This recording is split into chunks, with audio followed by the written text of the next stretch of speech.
God has got to speak to us.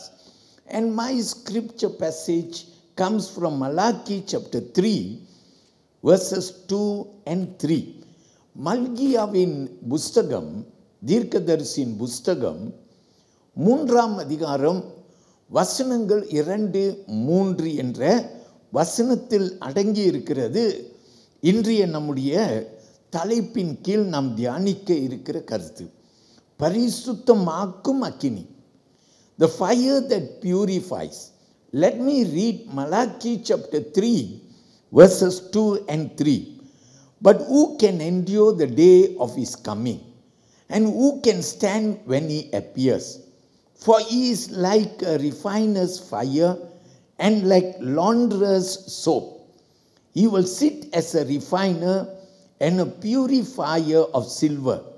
He will purify the sons of Levi and purge them as gold and silver, that they may offer to the Lord an offering in righteousness. ஆனாலும் அவர் வரும் நாளே சகிப்பவன் யார்?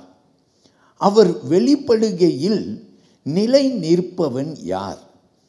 அவர் புடம் இடுகிறவன் உடைய அக்கினியைப் போலவும் வண்ணார் உடைய சவுக்காரத்தைப் போலவும் இருப்பார். அவர் உட்கார்ந்து வெள்ளியை புடம் இட்டு சுத்திகரித்து கொண்டிருப்பார். அவர் லேவியின் புத்திரரை சுத்திகரித்து அவர்கள் கர்த்தர் உடையவர்களாய் இருக்கும்படிக்கும் நீதியாய் காணிக்கையை செலுத்தும்படிக்கும் அவர்களை பொன்னை போலவும் வெளியை போலவும் புடம் இடுவார். ஆமென். பிரியமானவர்களே, தேவன் பெரியவராய் இருப்பாராக. இந்த வேத வசனங்களை நீங்கள் கோடிட்டு கொள்ளும்படிக்கு உங்களை நான் கேட்டுக்கொள்கிறேன். But the key verse comes from verse 3. Look at verse 3 again. It says, he will sit as a refiner and a purifier of silver. He will purify the sons of Levi and purge them as gold and silver, that they may offer to the Lord an offering in righteousness. அந்த வசனத்தை மீண்டும் கவனியுங்கள். அவர் உட்கார்ந்து வெள்ளியை புடம் இட்டு சுத்திகரித்து கொண்டிருப்பார். அவர் லேவியின் புத்திரரை சுத்திகரித்து அவர்கள் கர்த்தர் உடையவர்களாய் இருக்கும்படிக்கும் நீதியாய் காணிக்கை செலுத்தும்படிக்கும் அவர்களை பொன்னை போலவும் வெள்ளியை போலவும் புடம் இடுவார். யாரே? லேவியர்களே. லேவியர்கள் யார்? ஆண்டவரால் தேர்ந்தெடுக்கப்பட்டவர்கள். ஆண்டவர் லேவியர்களை அவருக்கென்று பிரித்து எடுத்தார். இப்போ ஆண்டவர் அவர்களை புடம் இடுவேன், அல்லேலூயா என்று ஆண்டவர் சொல்லுகிறார். God chose the Levites. We know that they were chosen and separated for his service. So here God speaks about refining and purifying the Levites like silver and like gold. Shall we say amen? நம்ம ஒரு பாட்டு பாடுவோம். என்னன்னு பாடுவோம் தெரியுமா? நம்ம சொல்லுவோம், ஆசாரியர்களும் நாங்களே ஐயா,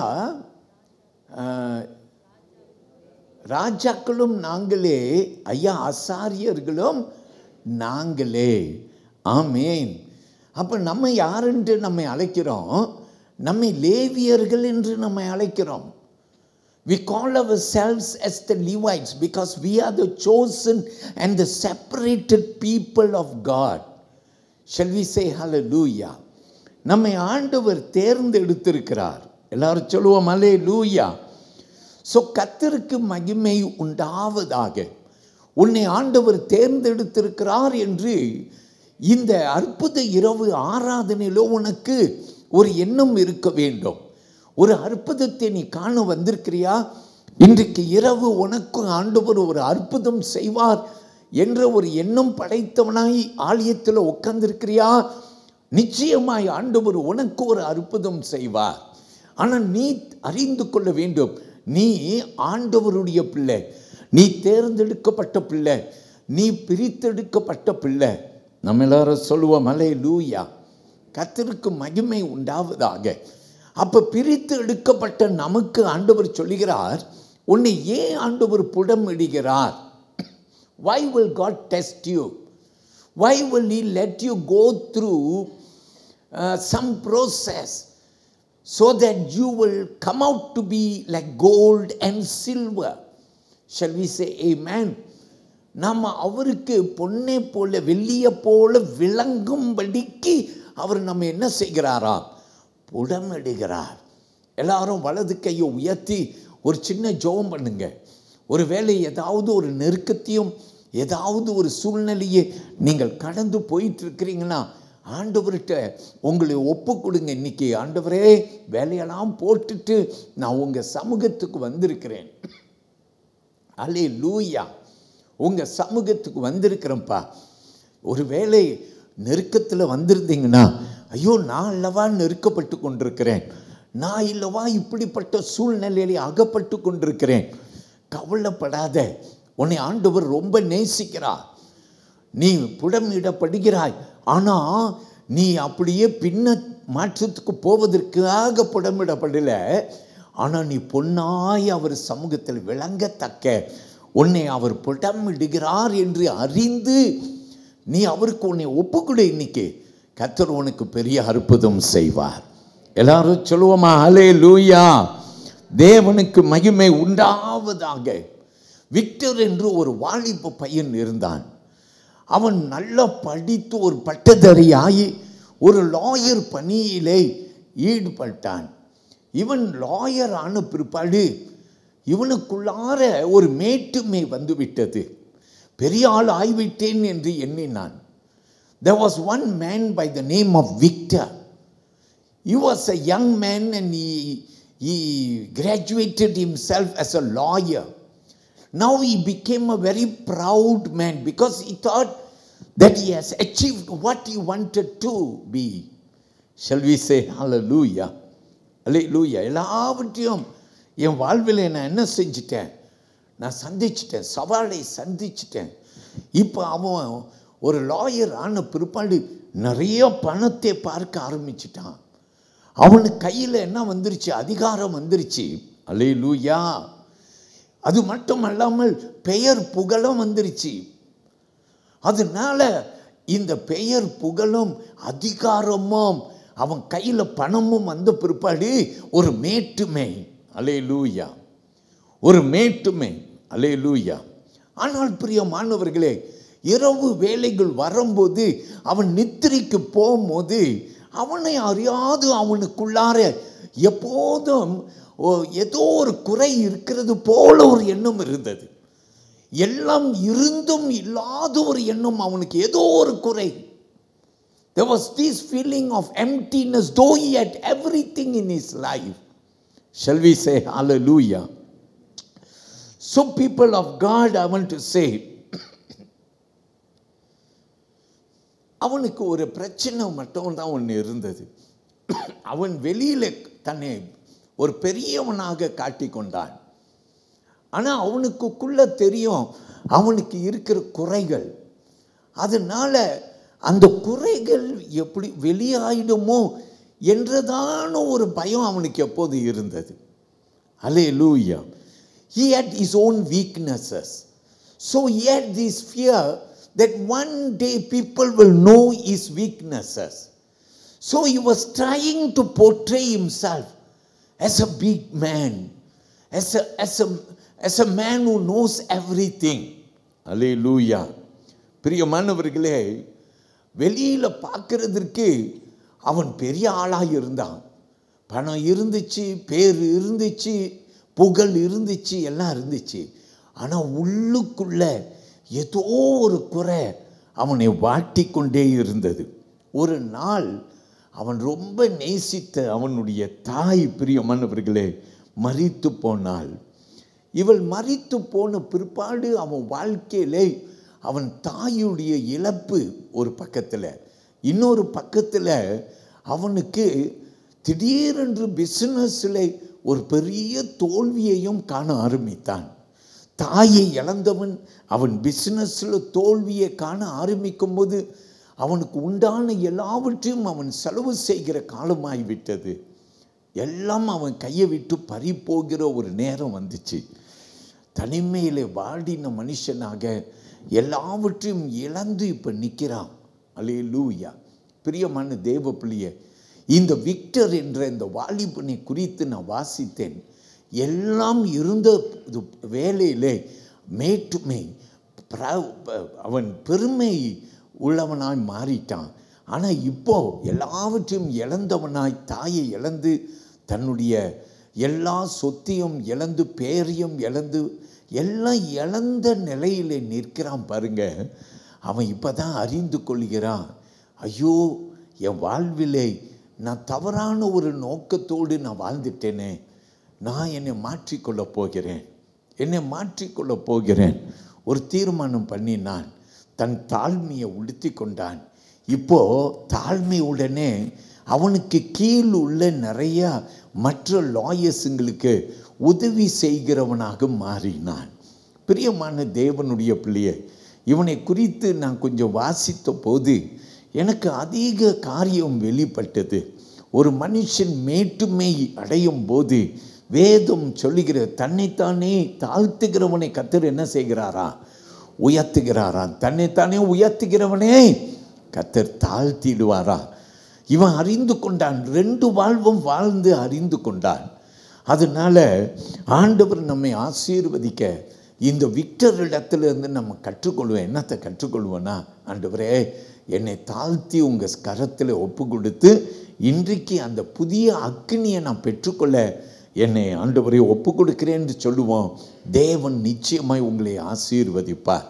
ஒரு வேதத்தில் ஒரு பக்தனை நான் எடுக்க விரும்புகிறேன். யோபு என்ற பக்தனை எடுத்துக்கொள்ளுங்கள். யோபு 1ஆம் அதிகாரம் 1வது வசனத்துக்கு வந்தீங்கன்னா, if you will come to Job chapter 1 and verse 1, it says, there was a man in the land of Uz, whose name was Job, and that man was blameless and upright, and one who feared God and shunned evil. பாருங்கள், ஊஸ் என் தேசத்திலே யோபு என்றும் பெயர் கொண்ட ஒரு மனுஷன் இருந்தான். அந்த மனுஷன் உத்தமனும் சன்மார்க்கனும் தேவனுக்கு பயந்து பொல்லாப்புக்கு விலகினவனுமாய் இருந்தான். எல்லாரும் ஆமேன் சொல்லுவோமா? கவனித்து பாருங்கள். வேதம் அங்கே இந்த யோபை குறித்து ஒரு பெரிய சாட்சி கொடுத்து ஆரம்பிக்குது. ஆமேன். ஊஸ் என்ற ஒரு தேசத்தில் வாழ்ந்த யோபு என்று வசனம் சொல்லுகிறது. அவன் எப்படி வாழ்ந்தானா? உத்தமனாய், சன்மார்க்கனாய், தேவனுக்கு பயந்து பொல்லாப்புக்கு விலகினவனமாய் இருந்தான். வலது கையை உயர்த்தி ஒரு ஆமீன்னு சொல்லுங்க. இந்த பைபிள் வசனத்தை நீங்கள் இன்னும் கோடிடாமல் இருக்கிறீங்கன்னா அந்த வசனத்தை கோடிட்டு கொள்ளுங்க. பைபிளில் ஒரு பக்தன் இருந்தான். அவன் எப்படி இருந்தான்? வேதம் சொல்லுகிறது, அவன் உத்தமன், சன்மார்க்கன், தேவனுக்கு பயந்து பொல்லாப்புக்கு விலகினவன். 4 காரியம் சொல்லப்பட்டிருக்கு. திரும்பி அந்த 4 காரியங்களை சொல்லுங்க பார்க்கலாம். உத்தமன், சன்மார்க்கன், தேவனுக்கு பயந்தவன், பொல்லாப்புக்கு விலகி வாழ்ந்தவன். ஆமேன், அல்லேலூயா. இப்படி தான் ஒரு வேதம் வசனத்திலே ஆரம்பிக்குது ஒரு மனுஷனை குறித்து. அல்லேலூயா. அவன் பேர் என்ன? யோபு என்று வேதம் சொல்லுகிறது. வசனம் 7க்கு வாருங்கள், 2ஆம் அதிகாரத்துக்கு வாருங்கள். 1ஆம் அதிகாரத்துக்கு வாருங்கள், 13வது வசனத்துக்கு வாருங்கள். பின்பு ஒரு நாள் யோபுடைய குமாரரும் அவன் குமாரத்திகளும் தங்கள் மூத்த சகோதரன் வீட்டிலே புசித்து திராட்சை ரசம் குடிக்கிற போது ஒரு ஆள் அவன் இடத்தில் வந்து, எருதுகள் உழுகிற போது கழுதைகள் அவைகளின் பக்கத்திலே மேய்ந்து கொண்டிருக்கையில் சேபியார் அவைகள் மேல் விழுந்து அவைகளை சாய்த்து கொண்டு போனார்கள். வேலை ஆட்களையும் பட்டய கருக்கினால் வெட்டி போட்டார்கள். நான் ஒருவன் மாத்திரம் தப்பி அதை உமக்கு அறிவிக்கும்படி வந்தேன் என்றான். வசனம் 16 கவனிங்கள். இவன் இப்படி பேசிக்கொண்டிருக்கையில் வேறொருவன் வந்து வானத்தில் இருந்து தேவனுடைய அக்கினி விழுந்து ஆடுகளையும் வேலை ஆட்களையும் சுட்டெரித்து போட்டது. நான் ஒருவன் மாத்திரம் தப்பி அதை உமக்கு அறிவிக்கும்படி வந்தேன் என்றான். வசனம் 17. இவன் இப்படி பேசிக்கொண்டு இருக்கையில் வேறொருவன் வந்து கல்தியர் 3 வலுச்சை வந்து பவுஞ்சாய் வந்து ஒட்டகங்கள் மேல் விழுந்து அவைகளை ஓட்டிக்கொண்டு போனார்கள். வேலை ஆட்களையும் பட்டய கருக்கினால் வெட்டி போட்டார்கள். நான் ஒருவன் மாத்திரம் தப்பி அதை உமக்கு அறிவிக்கும்படி வந்தேன் என்றான். 18வது வசனம். இவன் இப்படி பேசிக்கொண்டு இருக்கையில் வேறொருவன் வந்து உம்முடைய குமாரரும் உம்முடைய குமாரத்திகளும் தங்கள் மூத்த சகோதரன் வீட்டிலே புசித்து திராட்சரசம் குடிக்கிற போது 19ஆம் வசனம். வனாந்தர வழியாய் பெரும் காற்று வந்து அந்த வீட்டின் 4 மூலையிலும் அடிக்க அது பிள்ளைகளின் மேல் விழுந்ததினால் அவர்கள் இறந்து போனார்கள். நான் ஒருவன் மாத்திரம் தப்பி அதை உமக்கு அறிவிக்க வந்தேன் என்றான். அல்லேலூயா. பார்த்தீங்கன்னா ஒரே நாளிலே யோபுடைய வாழ்க்கையில் பயங்கரமான ஒரு இடி, பயங்கரமான துன்பம், ஒரு இழப்பு என்று நாம் சொல்லலாம். அல்லேலூயா. 2ஆம் அதிகாரத்தில் 7வது வசனத்தை கவனியுங்கள்.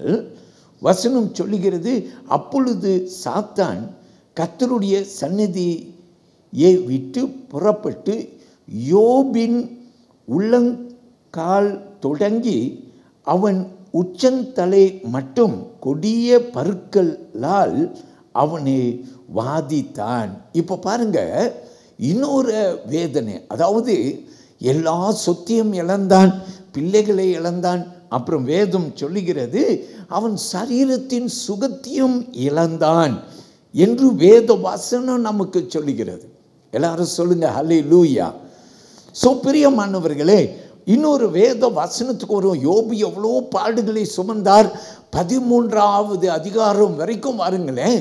13வது அதிகாரத்திலே 15வது வசனத்துக்கு நீங்கள் வந்தீங்கன்னாக்கா அங்கே வசனம் நமக்கு அருமையாக ஒரு பகுதியை வாசிக்கிறேன், கேளுங்கள். அவர் என்னை கொன்று போட்டாலும் அவர் மேல் நம்பிக்கையாயிருப்பேன் என்று யார் சொல்றது? யோபு சொல்லுகிறான். வலது கையை உயர்த்தி எல்லாரும் சொல்லுங்க ஹல்லேலூயா. யோபு சொல்லுகிறான், எல்லாவற்றையும் இழந்தவனாய் இருக்கிறான். ஆனால் இந்த யோபு ஆண்டவர்கிட்ட சொல்றாரு, நான் எல்லாவற்றையும் இழந்தாலும் நான் என்ன செய்வேன்? நான் அவர் மேலேயே நம்பிக்கையாக இருப்பேன். ஆமென்.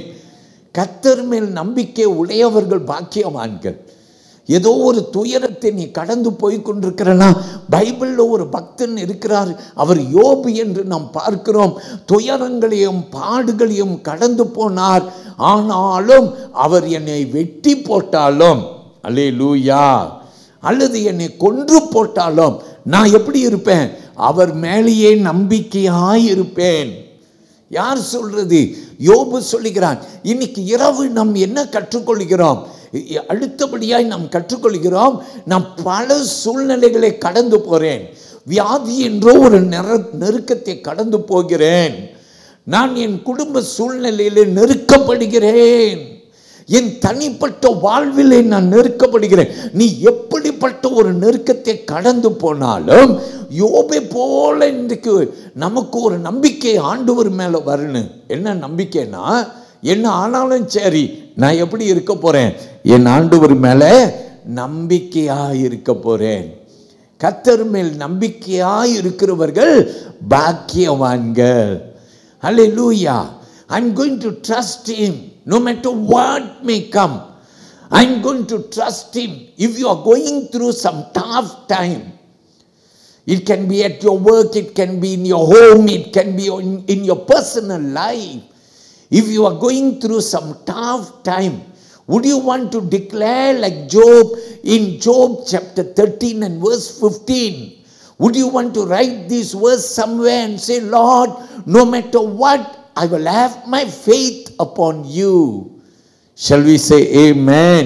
எப்படி இருப்பேன்? என் கர்த்தர் மேல் நம்பிக்கையா இருப்பேன். இப்போ 13வது அதிகாரத்தில் இருந்து கடைசி அதிகாரத்திற்கு நீங்க வந்தீங்கன்னா அங்கே 10வது வசனத்துக்கு வாருங்கள். If you will come to Job chapter 42 and if you will come to verse 10, it says, இப்படியாக வசனம் நமக்கு சொல்லுகிறது, யோபு தன் சிநேகிதருக்காக வேண்டுதல் செய்தபோது கர்த்தர் அவன் சிறையிருப்பை மாற்றினார்.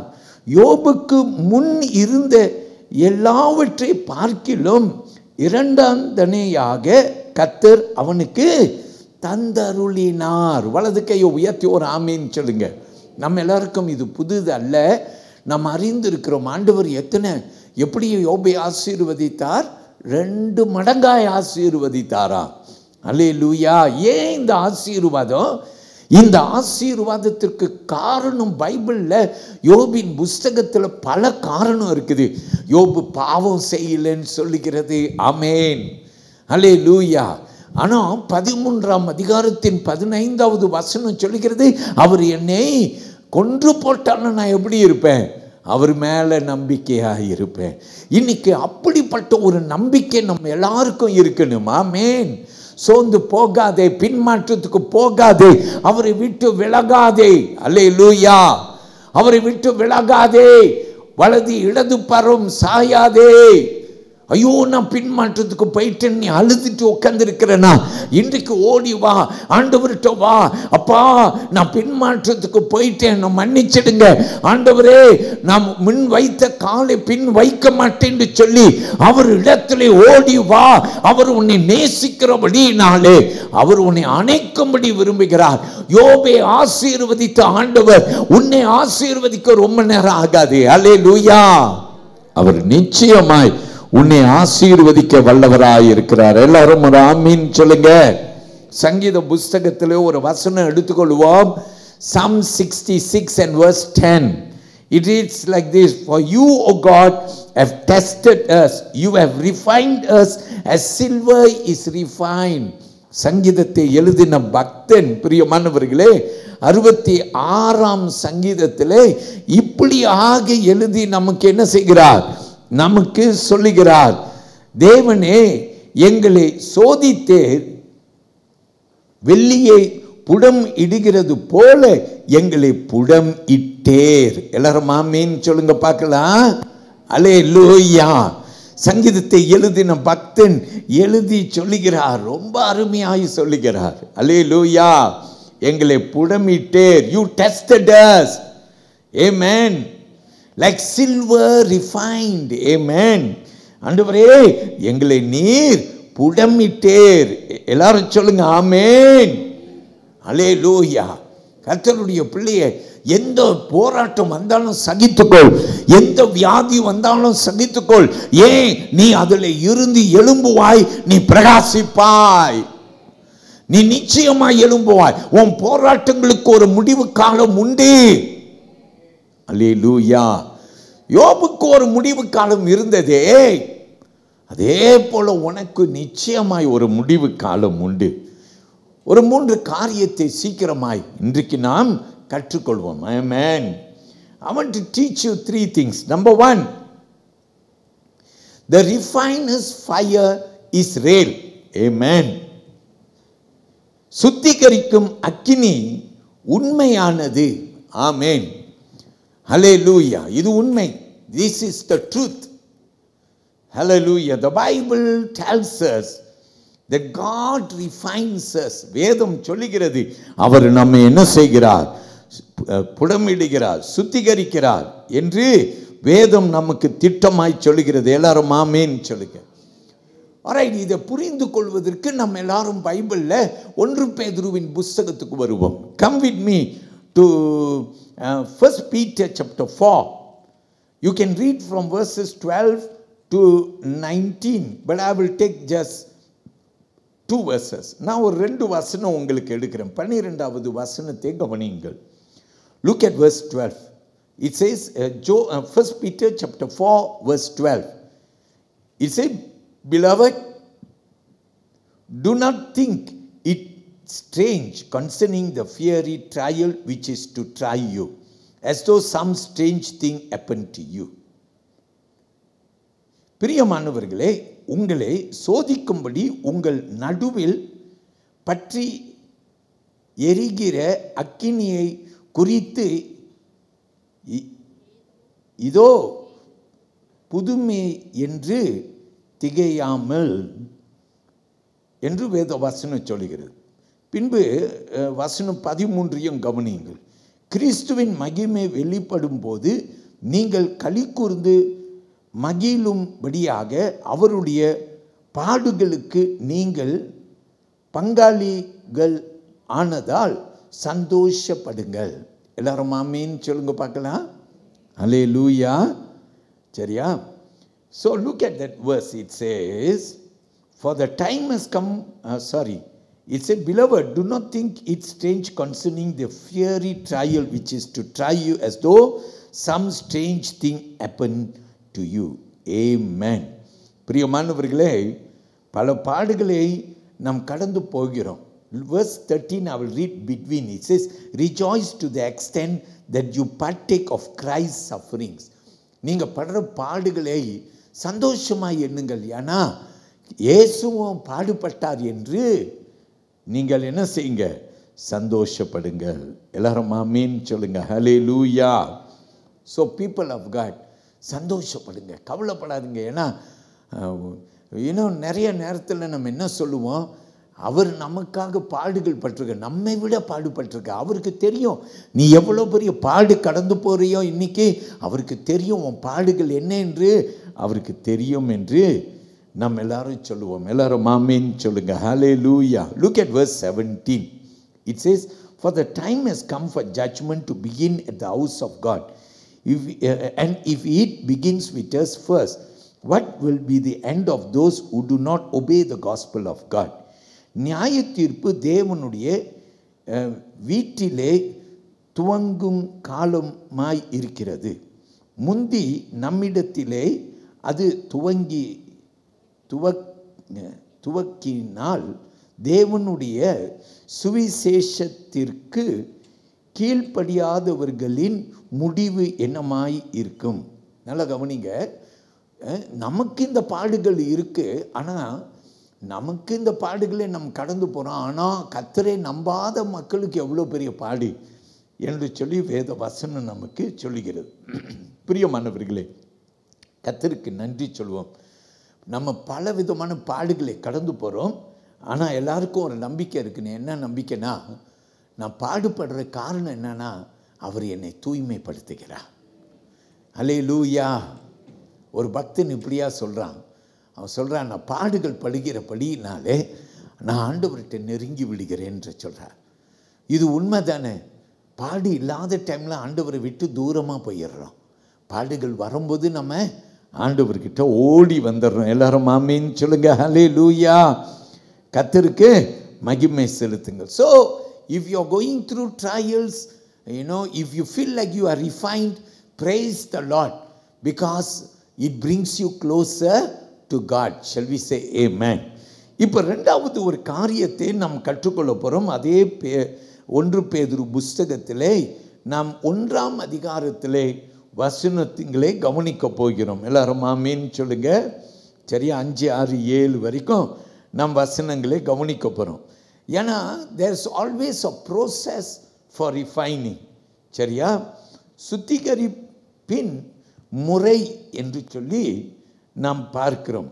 எல்லாரும் ஆமென் சொல்லுங்க. Hallelujah.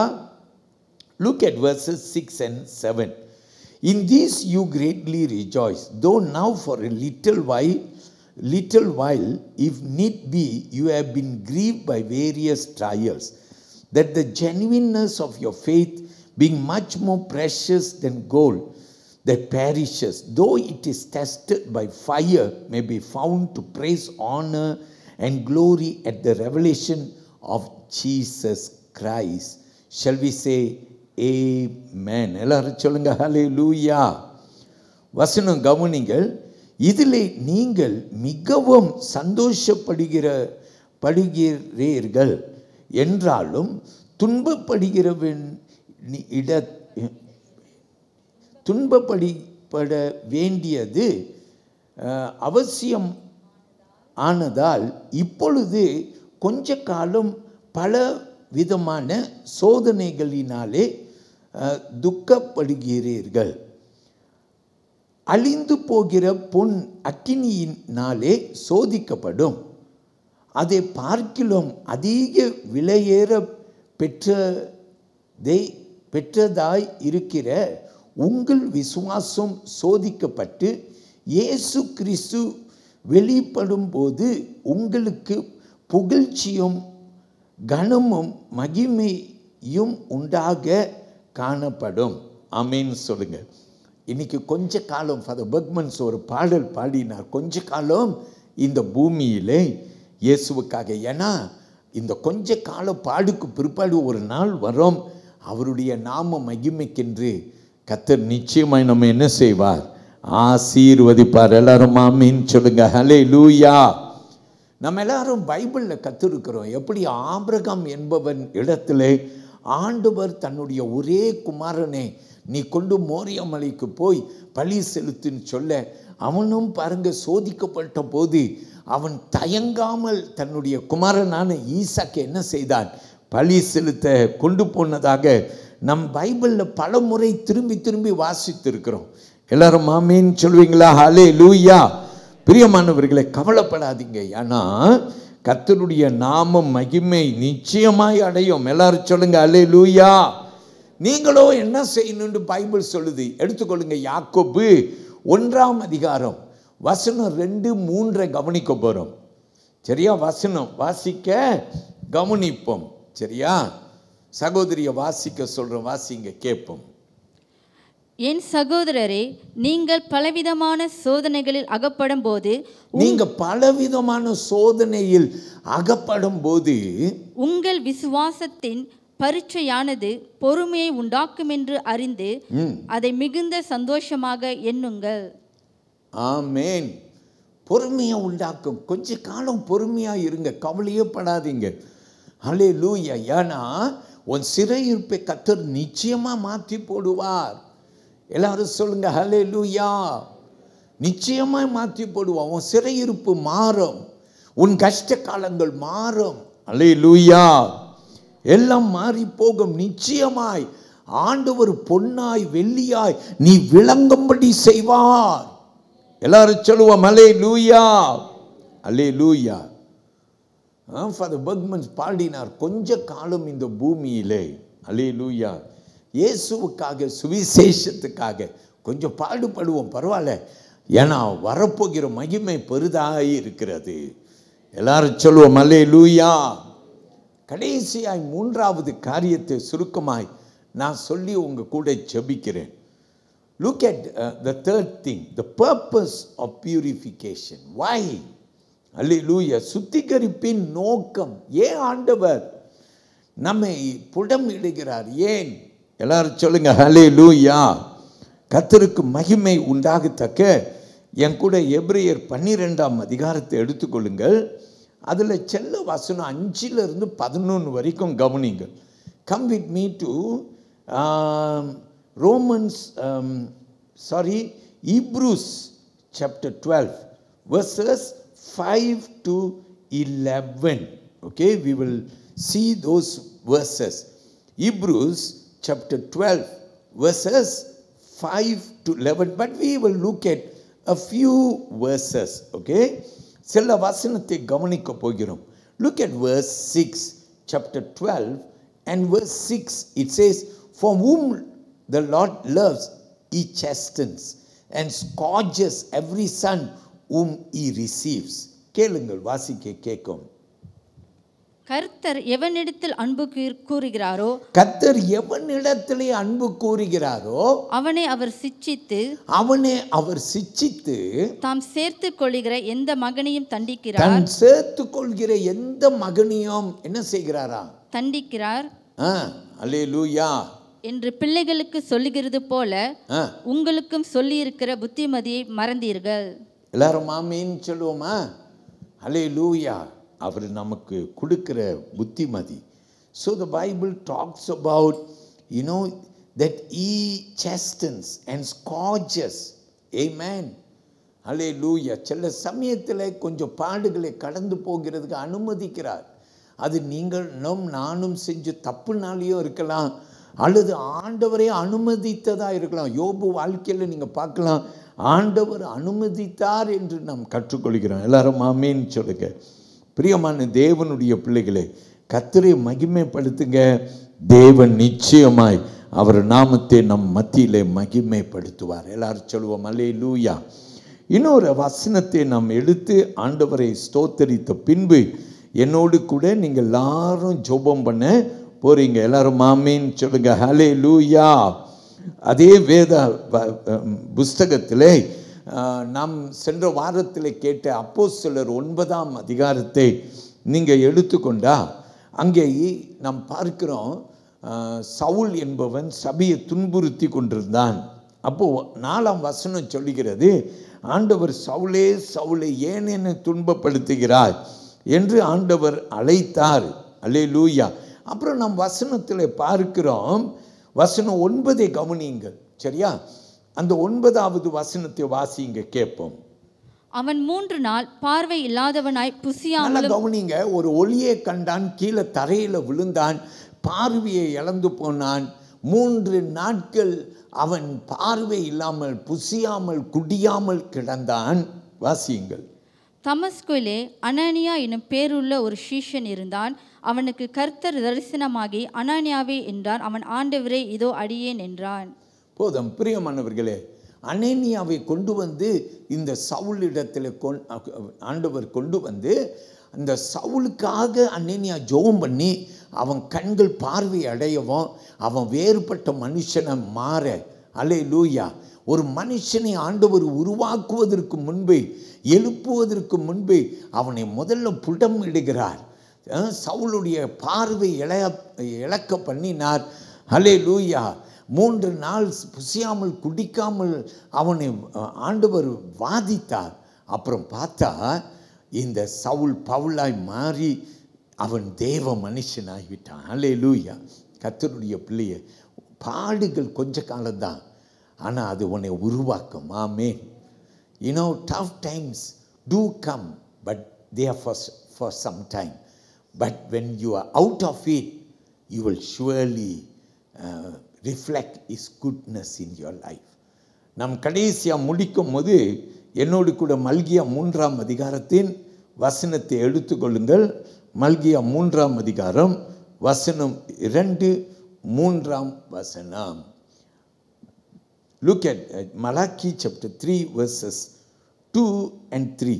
But who can endure the day of his coming, and who can stand when he appears? For he is like a refiner's fire and like launderer's soap. He will sit as a refiner and a purifier of silver. He will purify the sons of Levi and purge them as gold and silver, that they may offer to the Lord an offering in righteousness. ஆனாலும் அவர் வரும் நாளை சகிப்பவன் யார்? அவர் வெளிப்படுகையில் நிலை நிற்பவன் யார்?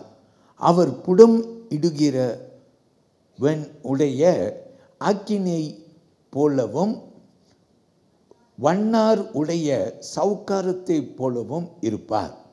அவர் உட்கார்ந்து வெளியை புடம் இட்டு சுத்திகரித்து பவர் இருப்பார்.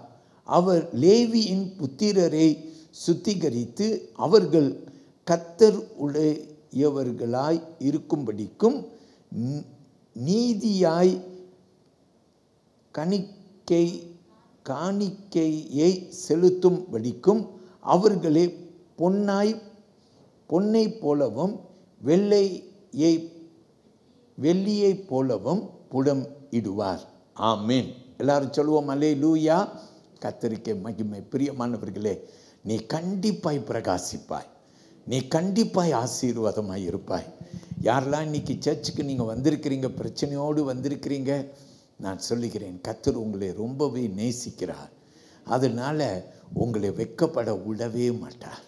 நீங்கள் கண்டிப்பாய் பிரகாசிப்பீர்கள். எல்லாரும் தேவ சந்நிதியில் எழுந்து நிற்கப் போகிறோம்.